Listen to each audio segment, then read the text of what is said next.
पंचीकरण ग्रंथामध्ये पान नंबर 48 आणि 48 वर खालचा जो श्लोक आहे तिथून आज चालणार आहे.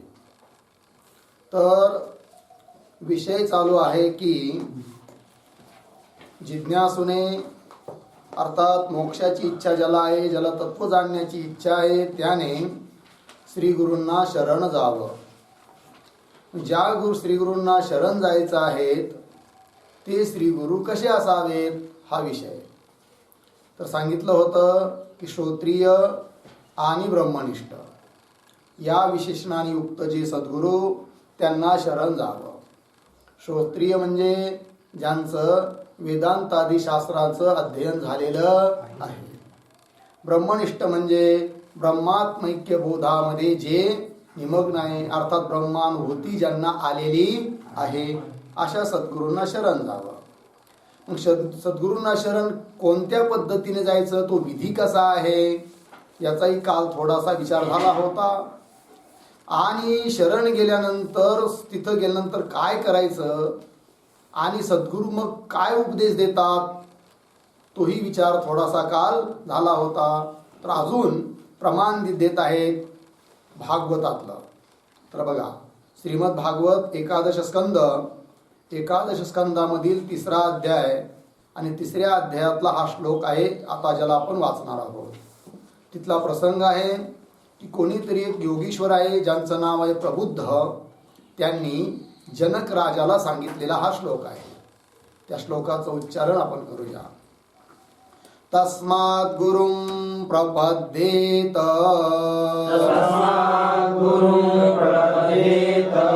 जिज्ञासु श्रेय उत्तमम् शाब्दे परे च निष्णातम् ब्रह्मण्युपशमाश्रयम् तस्मात् गुरुं प्रपद्येत जिज्ञासु श्रेय उत्तमम् शाब्दे परे च निष्णातम् ब्रह्मण्युपशमाश्रयम्. तस्मात् गुरुं प्रपद्येत जिज्ञासुः श्रेयः उत्तमम् शाब्दे परे च निष्णातं ब्रह्मणि उपशमाश्रयम्. ठीक है जी. अन्वय. तस्मात् उत्तमं श्रेयः जिज्ञासुः. खाली शाब्दे च परे ब्रह्मणि निष्णातम् उपशमाश्रयम् उपरवर गुरुं प्रपद्येत. ठीक आहे. अर्थ पहा की तस्मात म्हटलं तिथला प्रसंग आहे की या लोकातले आणि परलोकातले सर्वच विषय भोग हे कर्मजन्य असल्यामुळे ते नाशवान आहे. नाशवान वस्तूची प्राप्ती करून काय करायचं, तर नित्य आत्मतत्व ज्याला प्राप्त व्हावं असं वाटतं त्याने गुरुला शरण जावं. तर कर्मजन्य भोग अनित्य आहे म्हणून तस्मात उत्तमं श्रेय जिज्ञासु. उत्तम अर्थात परम अर्थात श्रेष्ठ, श्रेय म्हणजे कल्याण अर्थात मोक्ष, ब्रह्मतत्व त्याला जाणण्याची ज्याची इच्छा आहे असा जो जिज्ञासू. ठीक आहे ना. त्यांनी काय करावं मग, तर गुरूंना शरण जावं. तर ज्या गुरूंना शरण जायचं आहे, प्रपद्येत शब्दाचा अर्थ होतो शरण जावे. मग कुणाला, गुरुला. तर ज्या गुरूंना शरण जायचं आहे ते गुरु कसे, तर गुरूंची विशेषणं इथं दिली आहेत बघा. काय म्हटलं आहे, शाब्दे च परे ब्रह्मणि निष्णातम. शाब्दे निष्णातम परे ब्रह्मणि निष्णातम. ते दोन विशेषण झाले. शाब्दे निष्णातम एक, परे ब्रह्मणि निष्णातम दोन, आणि तिसरं उपशमाश्रयम. तिसरं विशेषण. असे असणारे गुरु, त्या गुरूंना शरण जावं. तर शाब्दे निष्णात म्हणजे काय? तर शाब्द याचा अर्थ इथं घ्यायचा आहे वेदांत शास्त्र, आहे की नाही? तर वेदांत शास्त्रामध्ये जे अत्यंत निष्णात आहे, अर्थात प्रवीण आहेत, कुशल आहेत, अशा असणाऱ्या सद्गुरूंना काय जावं? शरण जावं. आणखीन शब्द प्रमाणाच्या द्वारे ज्ञात जे ब्रह्मतत्व, की ज्याला परब्रह्म असं म्हणतात, तर परे ब्रह्मणी, त्या परब्रह्म स्वरूपाच्या ठिकाणी जे निष्णात आहेत. तर परब्रह्म स्वरूपाच्या ठिकाणी निष्णात असणं म्हणजे काय बरं? तर त्या परमात्म्याचा अर्थात ब्रह्माचा ज्यांना अनुभव आहे. मग शाब्दे निष्णातम या शब्दाने सांगितलं आहे श्रोत्रियत्व, आणि परे ब्रह्मणी निष्णातम यांनी सांगितलं आहे काय?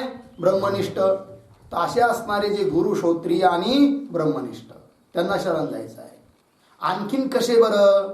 तर म्हटलं आहे उपशमाश्रयम. ठीक आहे जी. ते म्हणजे काय बरं?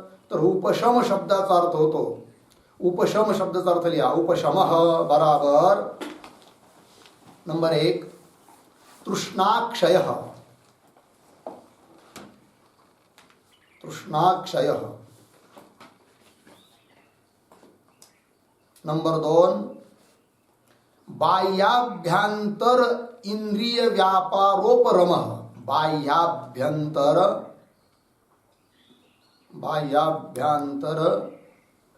इंद्रिय व्यापार उपरमः. इंद्रिय व्यापार उपरमः.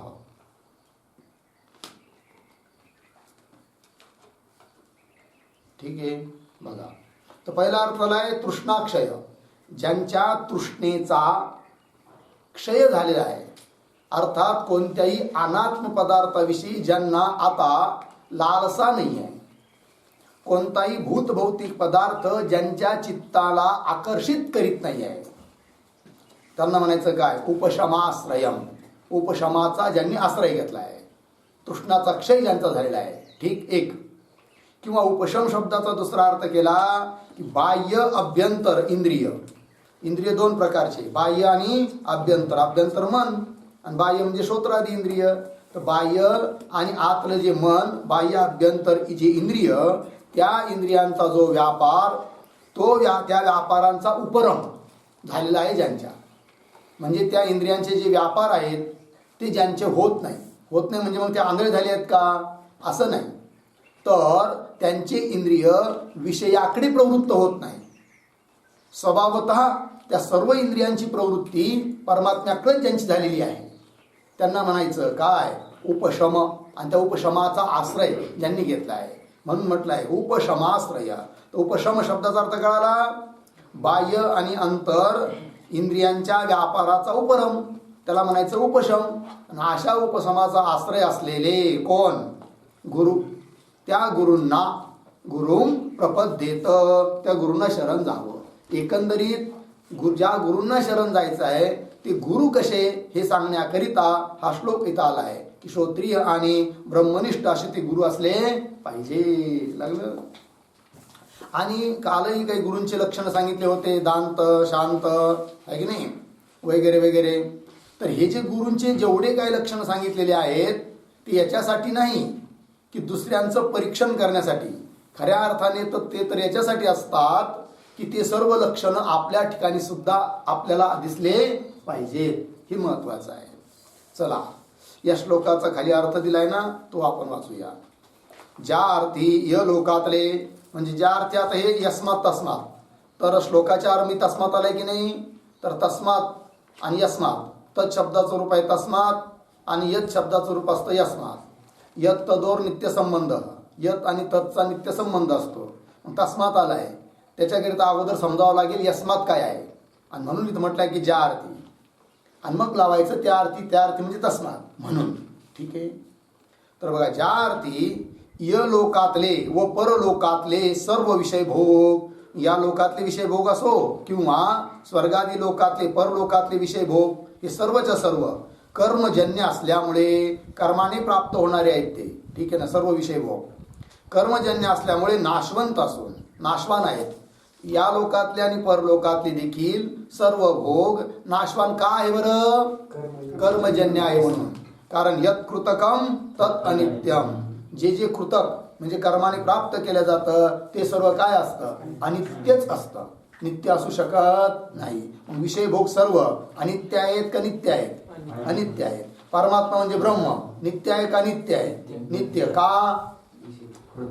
कृतकत्व नाही त्या ठिकाणी. कर्माने प्राप्त होणार ते नाही, स्वयंसिद्ध आहे ब्रह्म. कळलं? चला. तर इहलोकातले व परलोकातले सर्व विषय भोग कर्मजन्य असल्यामुळे नाशवंत असून दुःख देणारे आहेत. बरं, नुसतं नाशवान नाही आहेत, हे सर्व विषय भोग काय करतात? दुःख देतात माणसाला. बघा ना. परंतु का हो? मग ते विषय भोग जर दुःख देतात तर त्यांना ग्रहण करण्याकरिता मनुष्य का प्रवृत्त होतो? जर ते दुःख देतात तर प्रश्न आहे की नाही? दुःख देणाऱ्या वस्तूकडं कोणी प्रवृत्त होत असतो का?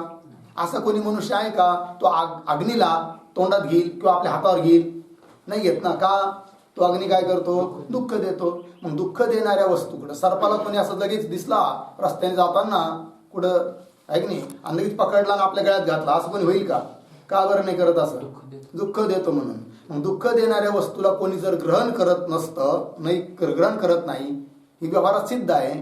मग लोक का बरं या विषयाकडे धावतात? जर ते दुःख देतात तर काय प्रश्न, काय उत्तर आहे याचं?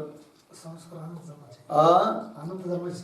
ते तर आहेच आहे की नाही? वासना आहेत, संस्कार आहे. दुसरे आणखीन काय उत्तर बरं? की ते जे विषय आहेत ना ते खूप हुशार आहेत. त्यांनी काय केलं की त्यांना माहिती आहे आपण जर लोकांना दुःखरूप आहे म्हणून कळलं लगेच तर आपलं कोणी ग्रहण करणार नाही, म्हणून ते कपडे बदलून आले. आहे की नाही? हा, दुःख लेवणी सुखाची अंगी सळीत जगात आहे की नाही? ते सर्व विषयांनी काय केलं? त्या सुखाचं त्याचं एक भाऊ आहे, दूध भाऊ कोणाचा? दुःखाचा. कोण? सुख. आणि त्या सुखाचे कपडे स्वतः अंगावर घातले. मग लोकांना असं वाटायला लागलं अरे सुखच बरं का.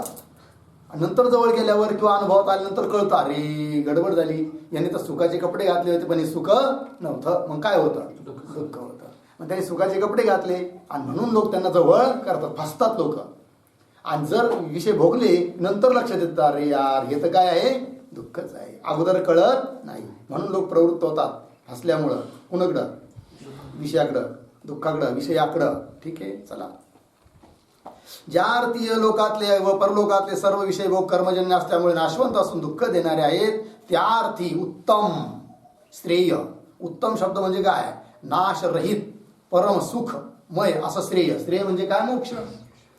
जाणून घेऊन ते प्राप्त करून घेण्याची इच्छा करणारा जो मुमुक्षु, त्या मोक्षाचं स्वरूप जाणून घेऊन तो मोक्ष अर्थात ते ब्रह्मतत्व प्राप्त करून घेण्याची इच्छा करणारा जो कोणी मुमुक्षु, काय करावं त्याने? सांगतायत. मुमुक्षु त्याने वेदाचा खरा अर्थ जाणणारा, वेदाचं खरं तात्पर्य ज्याला कळालेलं आहे असा. केवळ एखाद्याचे वेद पाठ असले, कंठस्थ असले, याचा अर्थ त्याला वेदाचं तात्पर्य कळालं असं म्हणता येत नाही. ठीक आहे ना?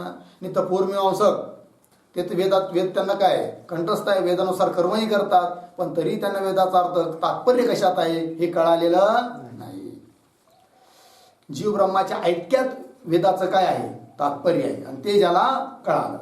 बघा, मुमुक्षु त्याने वेदाचा खरा अर्थ जाणणारा म्हणजे श्रोत्रिय असून जो परब्रह्माचा अपरोक्ष म्हणजे प्रत्यक्ष अनुभव घेऊन त्यास ओळखणारा आहे की नाही, म्हणजे त्याची अनुभूती असणारा, पुन्हा शांत असणारा असा ब्रह्मनिष्ठ जो सद्गुरू असेल त्यास शरण जावे, असा या श्लोकाचा अर्थ झाला. पुढे शिष्य प्रश्न करतोय आता. काय म्हणतो बा शिष्य? हे प्रभो, अशा सद्गुरूला शरण जाऊन काय करावे? तिथे हे प्रभू नाही आहे ना, तर लिहा. कारण शिष्य कसा आहे? तो संस्कारित आहे, म्हणून डायरेक्ट अशा सद्गुरूला जाऊन असं बोलणार नाही. तो काय म्हणतो? हे प्रभू, हे गुरुदेव, हे महाराजजी, असं नम्रतेने बोलतोय. हे प्रभू काय? अशा सद्गुरूला शरण जाऊन काय करावे? प्रश्न केलाय. कोणी? शिष्याने. की ठीक आहे म्हणे, तुम्ही गुरुचं लक्षण सांगितलं, ते कळालं आम्हाला. पण समजा असे एखादे आम्हाला गुरु भेटले श्रोत्रिय आणि ब्रह्मनिष्ठ, गेलो आम्ही समजा शरण त्यांना, तर शरण गेल्यानंतर काय करावं, पुढं काय करावं हा प्रश्न. उत्तर श्री गुरु उत्तर देतात. काय म्हणतात श्री गुरु? हे शिष्य, आहे की नाही, हे शिष्य वाटल्यास तिथं लिहू शकता. हे शिष्य, श्री गुरु सांगतायत शिष्याला, त्यांच्याजवळ जाऊन, त्यांच्याजवळ म्हणजे गुरुजवळ जाऊन खाली लिहिल्याप्रमाणे त्यास गुरुस, त्या गुरूंना, सद्गुरूंना मुमुक्षुने प्रश्न करावे. ठीक आहे जी, मुमुक्षुने काय करावं? गुरूंच्या जवळ जाऊन प्रश्न करावे. कोणते प्रश्न करावे? दिला इथं, जन्म मरण केम टळसे महारे. गेलं होतं ना मूळ पद्यामध्ये, दुसऱ्या चौपाईमध्ये, की महारे म्हणजे माझे जन्म मरण कसे टळतील बरं, असा प्रश्न. त्याचं दिलंय पुढं. हे दयाळू गुरु, दयाळ आहे ना तिथं, दयाळू. हे दयाळू म्हणजे दया करणे हाच आहे स्वभाव ज्यांचा, असे असणारे सद्गुरू. हे दयाळू गुरु, या संसारात मला जन्ममरण प्राप्त होते, ते नाहीसे कसे होईल? या संसारामध्ये माझा बार बार बार बार काय होऊ राहिला? जन्म झाला की मृत्यू का पुन्हा जन्म, सारखं चक्र चालूच आहे, मधले विकार चालूच आहे, आहे की नाही. अत्यंत त्यामुळे त्रस्त आहे मी, दुःखी आहे, व्याकुळ आहे, आणि या संसार चक्रातून सुटावं मी, अशी मला इच्छा आहे. पण काय करू? उपाय मला दिसत नाही. तर मी काय केलं पाहिजे? कृपा करून काहीतरी मला उपाय सांगा, असा प्रश्न. हे दयाळू गुरु, या संसारात मला जन्ममरण प्राप्त होतात, ते नाहीसे कसे होईल? मग काय जप करून? मी जप करू का, आहे की नाही, की तप करून, मी काही तप करू, की तीर्थ करून, म्हणजे तीर्थयात्रेला खूप फिरलो म्हणजे माझे जन्ममरण टळतील, असं काही करू का? होईल का मग त्याने माझं जन्ममरणातून निवृत्ती, सुटका, तीर्थयात्रा जर केल्या तर? असं म्हणतोय कोण? शिष्य. की तीर्थ करून, किंवा यज्ञाधिक कर्मे करून, यज्ञ यागाधिक कर्म करू, की दुसरी कोणती साधने करून, याच्यापेक्षा आणखीन काही दुसरी वेगळी साधनं आहेत, ती मी केली म्हणजे मला जन्ममरणातून काय होईल? सुटका मिळेल. काय करू नेमकं? ती दुसरी कोणती, की दुसरी कोणती साधने करून नाहीसे होईल. आणखी त्यावेळेला, म्हणजे हे तर प्रश्न विचारायचेच, त्याच्यानंतर आणखीन प्रश्न विचारावे गुरूंना. काय विचारावं सांगतायत. आणखी त्यावेळेला म्हणजे सद्गुरूंना त्यावेळेस योग्य वेळ पाहून प्रश्न विचारावे. कसे? आपण कोण आहोत? आपण म्हणजे मी कोण आहे, हा काय विचारायचा? प्रश्न विचारायचा. कुणाला? गुरूंना. अशा विषयीचा आपल्याशीच होईल तितका विचार करून, आहे की नाही, आपण कोण आहोत, मी कोण आहेत, आहे की नाही, माझी ओळख करून द्या, असंही म्हणायचं गुरुला. आणि स्वतःही त्याच्यावर काय करायचा? विचार करायचा की मी कोण असेल, आपण कोण आहो, अशा विषयीचा आपल्याशीच होईल तितका विचार करून त्याने मी कोण आहे असा प्रश्न सद्गुरूला करून, असा प्रश्न विचारायचा मग सद्गुरूंना की मी कोण आहे. बरं, पुढे हा स्थूल दिसतो तो मी, म्हणजे मी दिसणारा जो स्थूल देह आहे की नाही, हा मी आहे की काय? की म्हणजे किंवा ही इंद्रिय मी, किंवा इंद्रिय म्हणजे मी आहे, की प्राण, की मन, अहंकार म्हणतात ते मी, की या सर्वांचा जो समुदाय तो मी. सांगा सद्गुरुजी महाराज की नेमका मी कोण आहे? कारण काही लोक शरीरालाच काय म्हणतात? मी म्हणतात. काही असेही लोक भेटतात की ते इंद्रियांना मी म्हणतात, म्हणजे इंद्रियच आपलं स्वरूप आहे असं म्हणतात. काही प्राणाला आपलं स्वरूप समजतात, काही मनाला समजतात, काही अहंकाराला समजतात. अशी वेगवेगळे अनेक मत आहे. पण मलाच कळेना की नेमका मी कोण आहे, की साऱ्यांचा समुदाय म्हणजे मी आहे, मला कृपा करून सांगा, असा प्रश्न विचारायचा सद्गुरूंना. की या सर्वांचा जो समुदाय तो मी, किंवा त्या सर्वाहूनही मी कोणी निराळाच आहे, किंवा या साऱ्याहून मी कोणी वेगळाच आहे, ते कृपा करून मला सांगावे असे म्हणावे. असले प्रश्न विचारले जातात. कुणाला? सद्गुरूंना. ठीक आहे. या प्रकारचे शिष्याचे जिज्ञासेचे प्रश्न ऐकून, बघा इथं विशेष दिले बघा, प्रश्न कसे पण जिज्ञासेचे प्रश्न अनेक तऱ्हेने विचारले जाऊ शकतात. अनेक वेगवेगळी मनातली भावना ठेवून प्रश्न केले जाऊ शकतात. कदाचित कोणी असंही म्हणून प्रश्न करू शकतो, काय गुरु किती पाण्यात आहे हे पाहण्याकरिता सुद्धा काही काही लोक काय करतात, प्रश्न विचारतात. काही मुद्दाम आडं लावण्यासाठी काय करतात, प्रश्न विचारतात. पण असले प्रश्न जर कोणी केले तर त्याच्यापासून कल्याण होत नाही आहे. खरोखर जाणण्याची इच्छा असेल, जिज्ञासा असेल तर या भावनेनेच काय केले पाहिजे, प्रश्न केले पाहिजे. या प्रकारचे शिष्याचे जिज्ञासेचे प्रश्न ऐकून मग लक्षात आलं गुरूंच्या, अरे हा खरोखर जाणण्याच्या इच्छेने प्रश्न करतो आहे. हा काही असा उमरट सारखा किंवा कोणाच तरी ऐकून प्रश्न करतो अशातली काही गोष्ट नाही. हे लक्षात आलं कुणाच्या, गुरूंच्या. या प्रकारचे शिष्याचे जिज्ञासेचे प्रश्न ऐकून सद्गुरू जन्म मरण नाहीसे करण्याचा उपाय सांगतो, म्हणजे सांगतात आहे की नाही. शिष्याला सांगतात की तुझा जन्म मरण नष्ट व्हावं याचा उपाय मी तुला सांगतो. काय उपाय आहे बरं तो, तर चौपाई, तिसरी चौपाई आली आता, तिचं उच्चारण करूया. सद्गुरु कहे स्वस्वरूप जाण, एटले तारू जन्म टलशे ए प्रमाण, तारा जन्म मरणनो कागळ फाटे, सद्गुरु वचने विश्वास राखे ए माटे.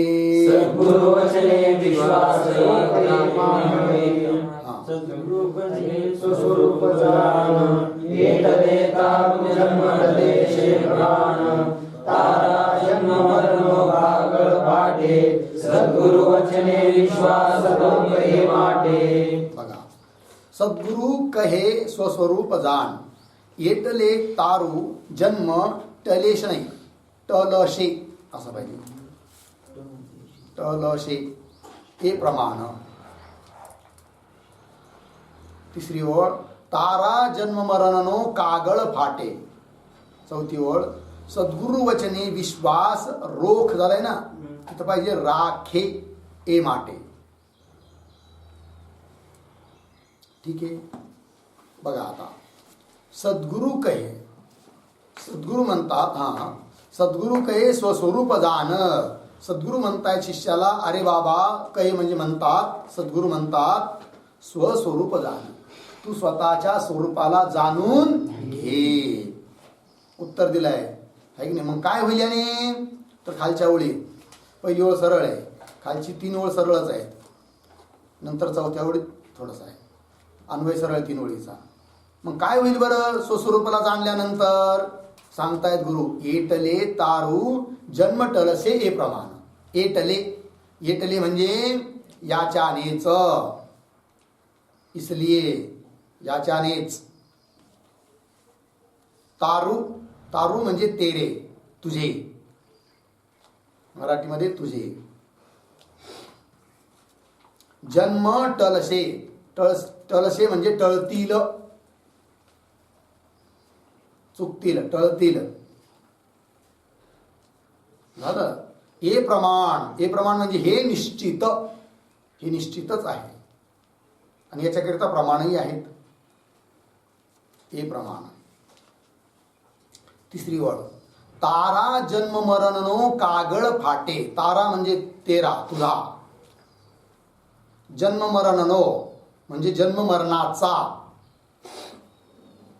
कागळ, कागळ शब्दाचा अर्थ आहे कागद मराठीत. फाटे, फाटून जाईल. म्हणजे काय झालं, तुझा जन्म मरणाचा कागद फाटून जाईल, म्हणजे तुला पुन्हा जन्म मरण घ्यावे लागणार नाही. झाल्या 3 ओळी. चौथ्या ओळीत जाऊया. चौथ्या ओळीचा अन्वय कसा, ए माटे, शेवटचा शब्द, ए माटे सद्गुरु वचने विश्वास राखे. ए माटे, ए माटे शब्दाचा अर्थ आहे याकरिता, याकरिता किंवा म्हणून. सद्गुरु वचने, सद्गुरूंच्या वचनावर विश्वास राखे. राखे म्हणजे ठेव, सद्गुरूंच्या वचनावर विश्वास ठेव असा अर्थ झाला. ठीक आहे. तर ही गुजराती भाषेतली चौपाई आहे. तिला हिंदीमध्ये आपण थोडा लिहिण्याचा प्रयत्न करूया. लिहा. सद्गुरु कहे स्वस्वरूप जान,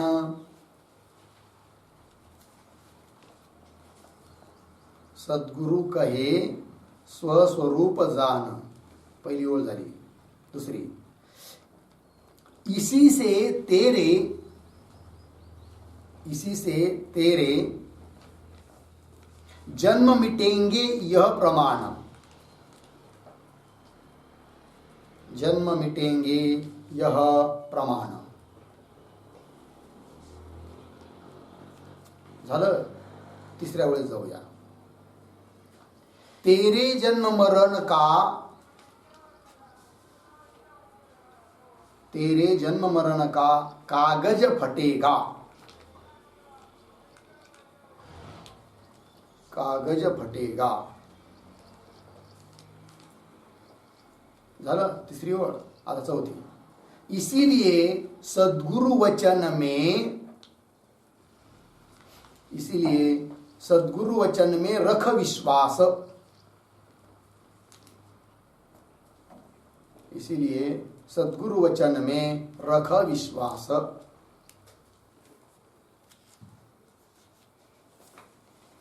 झालं जी. चला. इसीलिए सद्गुरु वचन में रख विश्वास. जाऊया पुढे. टीका आता. सद्गुरु म्हणतो असं माहिती तिथं, तर काय पाहिजे. सद्गुरु म्हणतात की,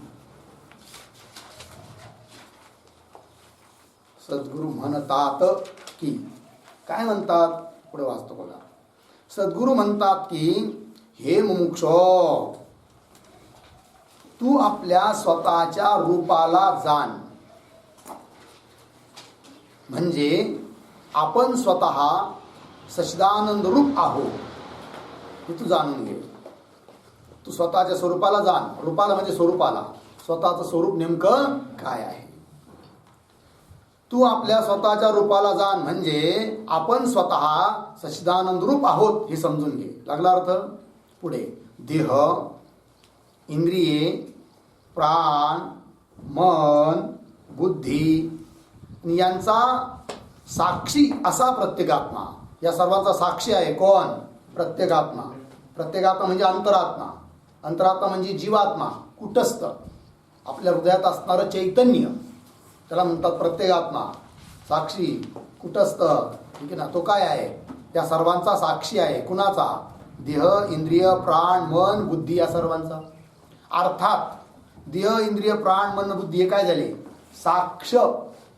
दोन शब्द आहे. साक्ष, साक्षी. साक्षीच्या द्वारे जाणल्या जाणारे जे पदार्थ त्यांना म्हणतात काय. साक्ष.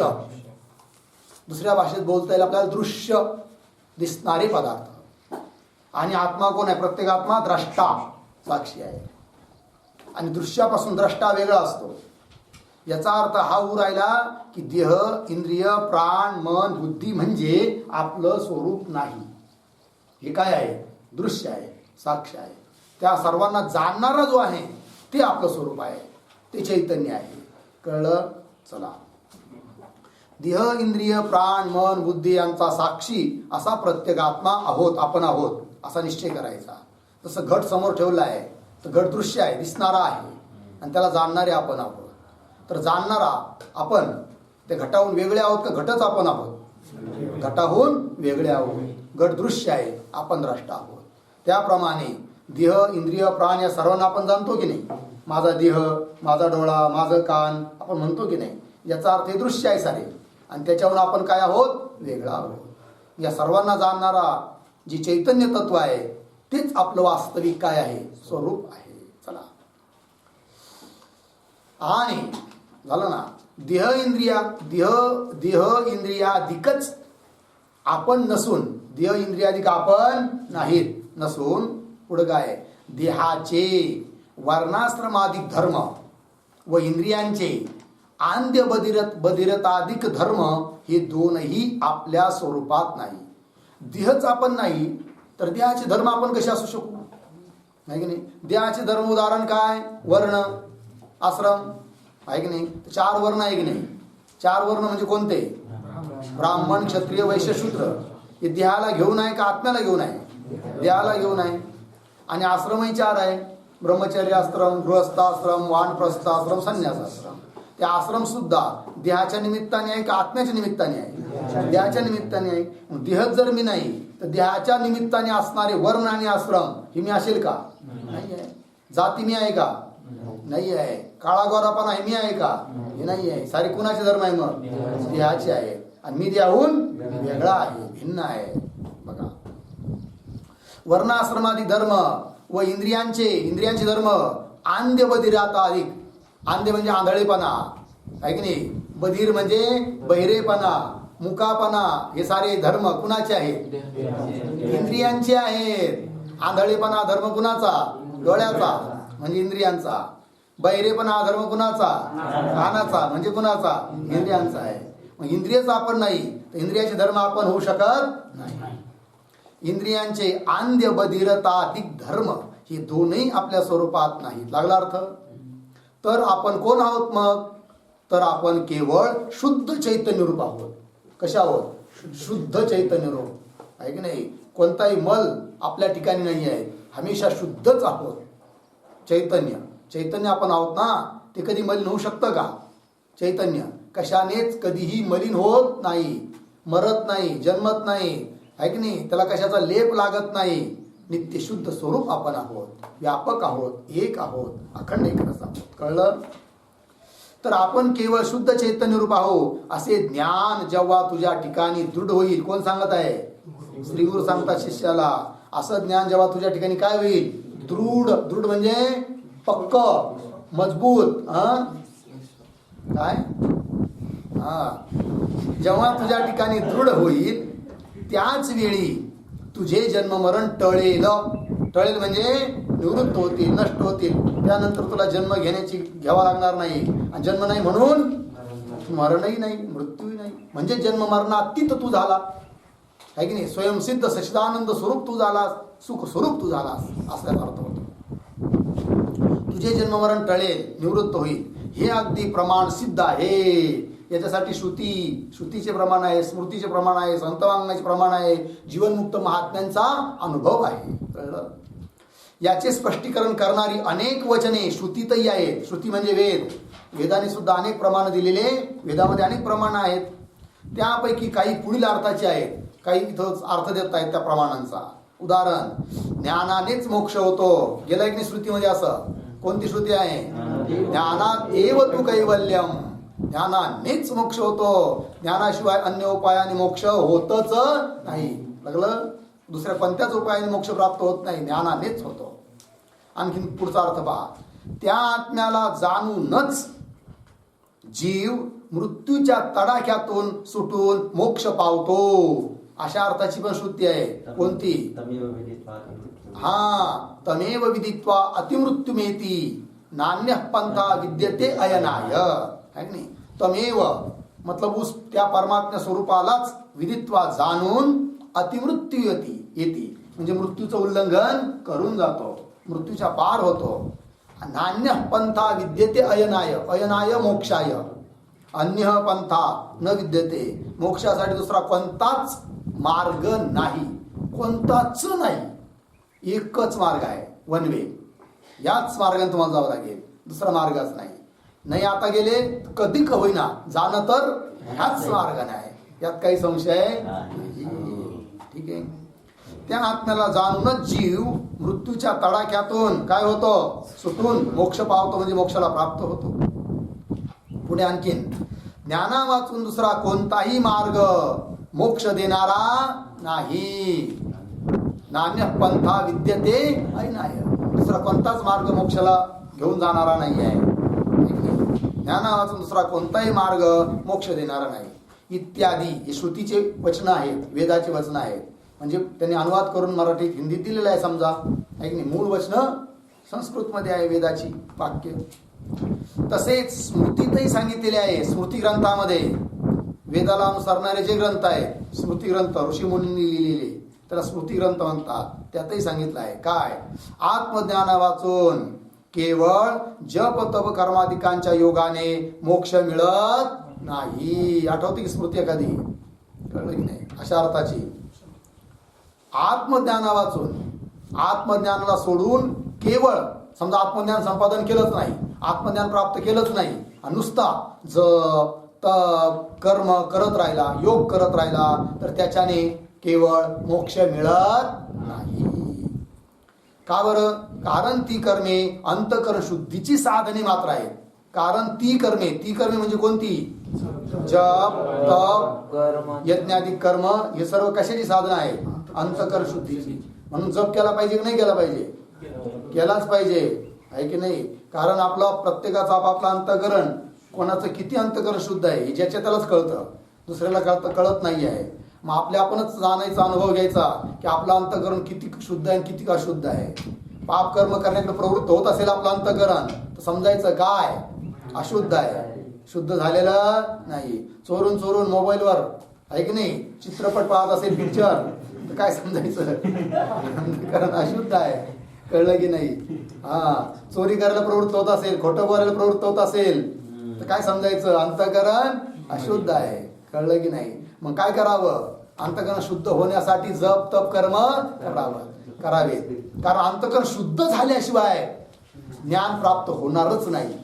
ज्ञान हे केवळ शुद्ध अंतःकरणात प्राप्त होत असतं. वाघिणीचं दूध तुम्हाला कोणत्याही पात्रात घेता येत नाही. स्टीलचं जरी असलं, पितळाचं असलं, तांब्याचं असलं, मातीचं असलं तरी जमत नाही.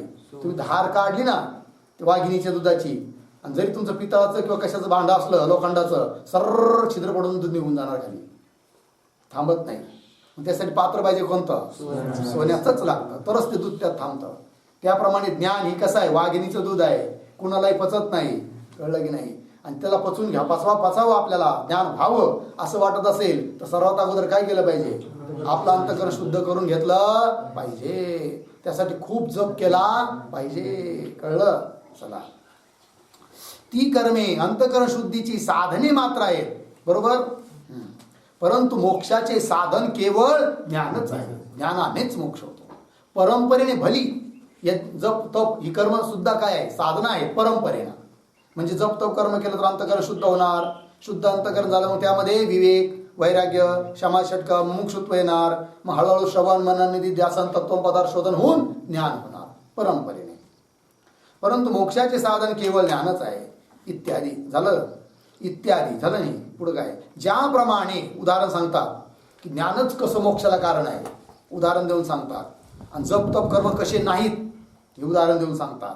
की ज्याप्रमाणे स्वयंपाक करावयाचा असला तर काय लागतं? लाकडे, भांडी, धान्य इत्यादी. त्याची जी केवळ साधने असतात तितक्यानीच स्वयंपाक सिद्ध व्हावयाचा नाही. समजा सारी सामग्री आहे, काय? लाकडं आहेत वाळलेले, भांडी आहेत, पीठ आहेत, मीठ आहेत, तिखट आहे, सारं काही आहे, पण आकड्याची पेटीच आणायचं विसरून गेला आणि दुकान जवळ नाही आहे. आता काय करशील? बोंब.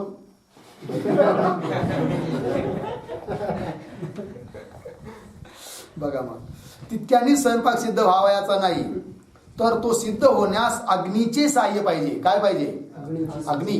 अग्नी असेल तर सारं करता येईल. अग्नी नसेल बाकीचं असूनही काही करता येणार नाही. तसं इथं सुद्धा ज्ञान प्राप्त मोक्ष प्राप्त करायचं आहे तर काय पाहिजे? ज्ञानच पाहिजे, अग्नीचे साह्य पाहिजे.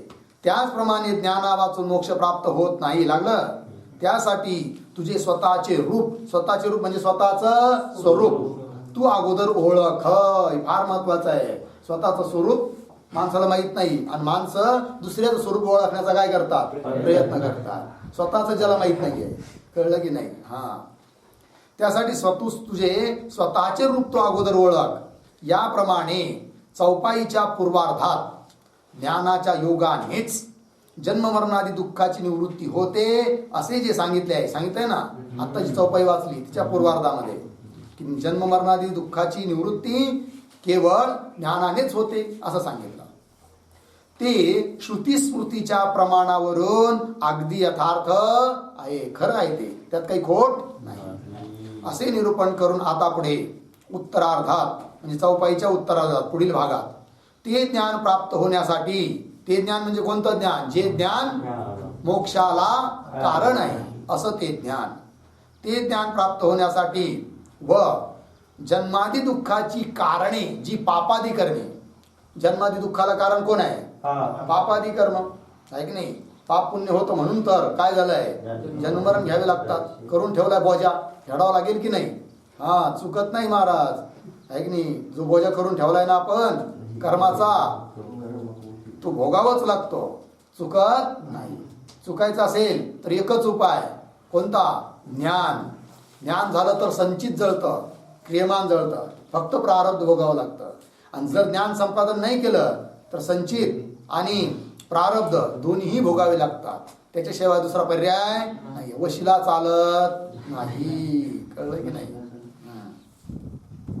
जन्मादी दुःखाची कारणे जी पापादी कर्मे त्याची निवृत्ती होण्यासाठी काय कर, ब्रह्मनिष्ठ सद्गुरूच्या सदुपदेशावर विश्वास ठेवावा. सापडली केवळ पान नंबर 51 वर वरून दुसरी वळ. ब्रह्मनिष्ठ सद्गुरूच्या सदुपदेशावर, ब्रह्मनिष्ठ सद्गुरूंनी जो उपदेश केला आहे त्या उपदेशावर काय ठेवावा, विश्वास ठेवावा. अशा विषयी निरूपण केले आहे उत्तरार्धात, चौपाईच्या उत्तरार्धात. ते कसं बरं, त्याचं स्पष्टीकरण करून सांगतायत टीकाकार. ते असे, तारा जन्म मरणनो कागळ फाटे, असालाय की नाही, तुझ्या जन्ममरणाचा कागद फाटून जाईल इत्यादी. म्हणजे तुला जन्ममरण देणारी जी ललाट पत्रिका, जन्ममरणाचा कागद म्हणजे काय, ललाट पत्रिका आहे की नाही. आपल्या ललाटावर लिहिलं आहे ब्रह्मदेवाने, आपला जन्म होण्याच्या अगोदरच लिहून ठेवला आहे काय काय याला भोगावं लागेल म्हणून. त्यालाच म्हणायचं काय, ललाट पत्रिका. म्हणजे जन्ममरणाचा कागद म्हणजेच आपली फाईल. कळलं की नाही. हा, म्हणजे तुला जन्ममरण देणारी जी ललाट पत्रिका तिच्या चिंध्या चिंध्या होतील. फाटून जाईल म्हणजे काय, चिंध्या चिंध्या होईल. कळलं की नाही.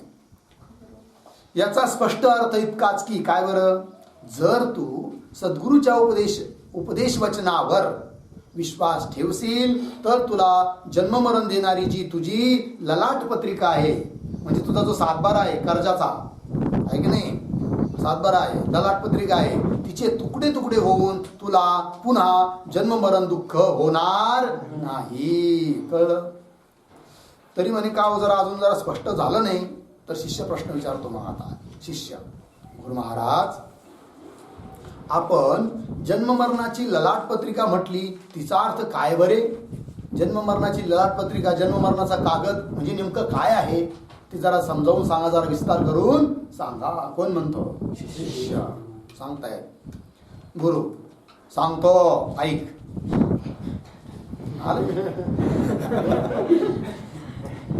सांगतो ऐक. प्रत्येक जीव पाप पुण्यादी जी जी कर्मे करतो, बरोबर, प्रत्येक जीव काही काही कर्म करतो की नाही, आहे की नाही. परंतु विशेष करून इथं मनुष्य जन्मातच कर्म उत्पन्न होतात. विहित किंवा निषिद्ध कर्मापासून पाप पुण्य उत्पन्न होतात आणि अन्य जीवामध्ये, अन्य योनीमध्ये ते भोगावे लागतात. ठीक आहे. आणि मनुष्य जन्मामध्ये नवीन कर्म उत्पन्न पण होतं आणि मागचं पण भोगावं लागतं. इथं डबल काम करावं लागतं मनुष्य शरीरात. मागचंही भोगायचं, आपण नवीन पण उत्पन्न होतं. पण नवीन उत्पन्न करताना माणसाने विचार केला पाहिजे की आज आपल्याला एवढं दुःख होऊ राहिलं, याचं कारण काय, आपण केलेलं पापकर्म. तसंच आता जर आपण पापकर्म केलं तर त्याचंही फळ आपल्याला कधी न कधी भोगावंच लागेल. आज समजा माणूस आहोत आपण, आहे की नाही, विचार एखादं कुत्रं चाललं आहे रस्त्यानं आणि उचलला दगड आणि मारला त्याच्या पाठडीत, आहे की नाही, तर नक्कीच ते सुद्धा कधी न कधी तुझ्या पाठडीत त्याच्यापेक्षा 10 पटीचं दगड मारल्याशिवाय राहणार.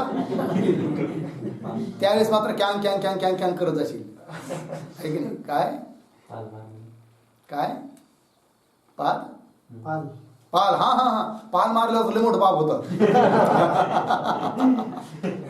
कळलं नाही. कारण का, हे सर्व ईश्वर सृष्टीचे प्राणी आहेत, त्यांना मारण्याचा अधिकार आपल्याला नाही.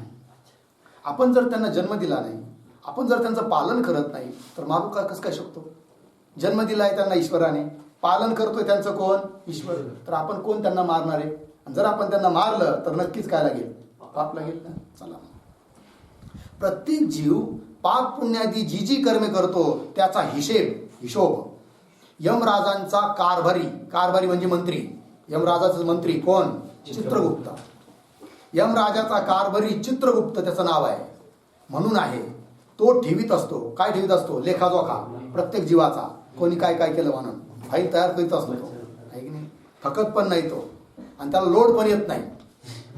एवढे जीव आहेत सारे, मग आता याचं लिहू का त्याचं लिहू का त्याचं लिहू, गडबड होत नाही त्याची बुद्धीची एवढी तीक्ष्ण आहे. कळलं की नाही? तो बरोबर एका क्षणात सारं लिहून टाकतो ज्याचं त्याचं. यमराजाचा कारभारी चित्रगुप्त म्हणून आहे, तो ठेवीत असतो, ठेवीत असतो म्हणजे लिहित असतो सारं. आणि नंतर यमराज त्या कर्माप्रमाणे त्याची ललाट पत्रिका तयार करून त्याला जन्मादीद्वारे सुख दुःखादी फल देतो. मग ती फाईल जाते चित्रगुप्ताकडून कोणाकडं? यमराजाकडे. यमराज पाहतो काय काय याचं आलं, मग त्यानुसार लगेच फाईल लिहितो, सही करतो. तसं जेच करतो ना सही, शिक्का मारतो आणि देतो त्याला, जाय भोगत पैसा आता. कळलं की नाही? असं आहे. नंतर यमराज त्या कर्माप्रमाणे त्याची ललाट पत्रिका तयार करून त्याला जन्मादीद्वारे सुखदुःखादी फल देतो. लागलं? त्यामुळे 84 लक्ष योनी प्रत्येक जीवाला फिराव्या लागतात त्या ललाट पत्रिकेमुळं. कळलं की नाही? असे पुराणात सांगितले आहे, प्रमाण दिलं, पुराणात वर्णन आहे या गोष्टींचं. जन्ममरण देणारी ललाट पत्रिका ती हीच, यालाच म्हणतात ललाट पत्रिका. यमराजाने त्या चित्रगुप्ताच्या लिखाणावरून तयार केलेली जी की जिच्यामुळे 84 लक्ष योनी फिराव्या लागतात, अशी ती ललाट पत्रिका. त्याला कारण यमराज बी स्वतंत्र नाहीये की कोणत्याही जीवाची कशी ललाट पत्रिका लिहिल म्हणून, आहे की नाही? त्याला कारण सुद्धा कोण आहे? आपणच आहोत. आपण जसे कर्म केले ना तसेच चित्रगुप्त लिहितो. त्यात तो इकडे तिकडे उलट सुलट लिहू शकत नाही, जास्तीचं कमी काही लिहू शकत नाही. आणि त्यानुसारच यमराज काय करतात? ललाट पत्रिका लिहितात. मग ललाट पत्रिका कोणाच्या हातात आहे? खऱ्या हाताने आपल्याच हातात आहे. कळलं की नाही? मग ठरवा आता कोणत्या कुत्र्याला किती दगड मारायचे, आहे की नाही? नाही मारायचे ना, मग पक्का निश्चय करा की काय आत्मन प्रतिकूलानी परेशान समाचरे. ज्या गोष्टी आपल्याला प्रतिकूल वाटतात त्याचा योग, त्या गोष्टींचा योग दुसऱ्या बरोबर सुद्धा येऊ देता कामा नये. कळलं की नाही? आपल्याला जर कोणी शिवी दिली चांगलं वाटतं का? जास्त भाकर खातो मनुष्य कोणी शिवी दिल्यावर? नाही ना, वाईट वाटतं ना. मग आपण जर दुसऱ्याला शिवी दिली तर त्यालाही काय वाटेल? वाईट वाटेल. मग तसं करू नये, आहे की नाही? ज्या गोष्टी आपल्याला वाईट वाटतात त्याचा योग दुसऱ्या बरोबर येऊ द्यायचा नाही. कळलं की नाही? चला, असे पुराण सांगितले आहे. जन्ममरण देणारी ललाट पत्रिका ती हीच. लागलं? पुढे पहा. यासाठी सद्गुरु जो जीवाच्या सच्चिदानंदमय अशा आत्म्याच्या संबंधाने त्यास उपदेश करतो. सद्गुरु उपदेश करतो कुणाला? शिष्याला. कशा रूपाने? जीवाचं जे वास्तविक स्वरूप आहे कोणतं? सच्चित आनंद. जीवाच्या सच्चिदानंदमय अशा आत्म्याच्या संबंधाने श्री गुरु उपदेश करतात कुणाला? शिष्याला. संबंधाने त्यास उपदेश करतो. मग त्याच्या वचनावर दृढ विश्वास धरून, दृढ म्हणजे पक्का मजबूत विश्वास ठेवला पाहिजे. कळलं की नाही? असा विश्वास की सांगितलाय ना गुरुने, बस मला सांगितलं आता काय पुरस्चरण करायला सांगितलंय बा, काही झालं तरी चालेल, प्राण गेला तरी चालेल, गुरुने सांगितलंय मी ते करणारच. मला सांगितलंय गुरुने 1000 ज्ञानेश्वरीचे पारायण करायचे, हा मी करणार, काही झालं तरी करणार. कळलं की नाही? मग मला सांगितलं इतकं अध्ययन करायचं, हा ते मी करणार. असं जरूर केलंच पाहिजे. त्याच्यावरचा विश्वास कमी होऊ द्यायचा नाही. त्याला म्हणायचं काय? दृढ विश्वास. कळलं? पण माणसं दृढ विश्वास सद्गुरूच्या वचनावर ठेवतात का? नाही ठेवत. मग कुणावर ठेवतात? बायकोच्या वचनावर ठेवतात, आहे की नाही? आता ज्यांना बायकाने त्या गोष्टींची गोष्ट निराळी, पण जर संसारी लोक इथं ऐकायला आले असते, गृहस्थी, आणि समजा आता मस्त ग्रंथ चालू आहे, कळतोय, आनंद येतोय, पण तेवढ्यात घरून बायकोचा फोन आला, अहो लवकर या ना, आपल्या पोराला कोरोना झाला, हा धावत सुटतो मग घरी. कारण बायकोच्या वचनावर विश्वास जास्त असतो. कळलं की नाही? आई वडिलांच्या वचनावर विश्वास असावा की नसावा? असावा. पण कोणत्या वचनावर? ते जर आपल्याला म्हणत असतील जा गुरुकुलात जाऊन शिक, तर नक्कीच विश्वास ठेवला पाहिजे. आणि ते जर म्हणत असले घरी येऊन लग्न कर, तर अजिबात विश्वास ठेवायचा नाही, आहे की नाही? कारण माय बाप तरी सरपिन की बोका, ते असेच करतात. ते म्हणतात आमचा संसार पुढे, आमची वंश चालला पाहिजे. फसवतात ते आपल्याला. आणि याला विचारलं काही माहीत नसतं, म्हणून म्हणतो हो हो ठीक आहे ठीक आहे ठीक आहे. आणि दुसऱ्याला सांगतो नाही हो माझी काही लग्न करायची इच्छाच नाही आहे, पण आता काय करू, आई वडिलांची इच्छा आहे. अरे कशाची आई वडिलांची इच्छा? कळलं की नाही? ही इच्छा आई वडिलांची नसते. आई वडिलाचं म्हणायचं काम असतं, पण खरं आतून इच्छा कोणाची असते? याचीच असते, म्हणून तर प्रवृत्त होतो ना. कळलं की नाही?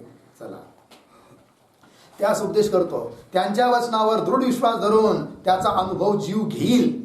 कशाचा? गुरुवचनाचा अनुभव घेईल, अर्थात मी सच्चिदानंद ब्रह्म आहे असा निश्चय करील, तर नक्कीच त्याचे काय जन्म मरण चुकतील. त्याचा अनुभव जीव घेईल तरच ती ललाट पत्रिका फाटून जाईल, आहे की नाही? म्हणजे जन्म मरण आता घ्यावे लागणार नाही, म्हणजे जन्म मरणाचे दुःख टळेल. लागला अर्थ? ही स्थूल रीतीने समजावे. या हेतूने तुला एक दृष्टांत सांगतो, कळलं की नाही? म्हणून श्री गुरु ही ललाट पत्रिका कळावी याकरिता एक दृष्टांत सांगतात. पण दृष्टांत खूप मोठा वाटतोय, त्याचा विचार आपण उद्या करूया. ठीक आहे. ओम पूर्णमदः पूर्णमिदं पूर्णात् पूर्णमुदच्यते पूर्णस्य